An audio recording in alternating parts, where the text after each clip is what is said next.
28 مئی 1998 پاکستان نے ایٹمی دھماکے کیے تھے اور دنیا میں پہلی اسلامی ریاست، اسلامی مملکت بنی جو کہ ایٹمی قوت بنی. یہ بات سب کو اعزاز ملا.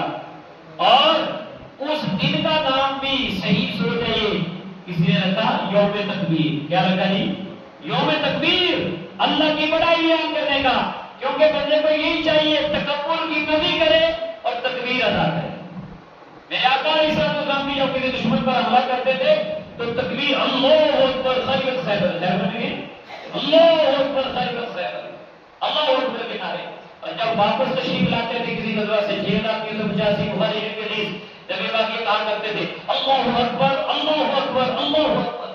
اللہ کی بڑائی ہے، لا الہ الا اللہ وحدہ لا شریک لہ لہ الملک و لہ الحمد وهو علی کل شیء قدیر.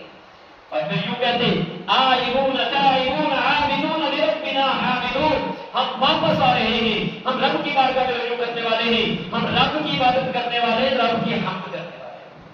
اور فتح و نصرت کو اللہ تعالیٰ کی ذات کے ساتھ نسبت کرتے، کہتے صدق اللہ وعدہ. یہ نبی پاک فرمایا کرتے اللہ نے وعدہ سچ کر دکھایا. وَنَصَرَ عَبْدَهُ، اپنے بندے کی مدد کی. وَهَزَمَ الْأَحْزَابَ وَحْدَهُ، اکیلے ہی سارے لشکر کو شکست دے دی. تو تکبیر، تکبر نہیں کرنا، تکبیر بیان کرنی ہے.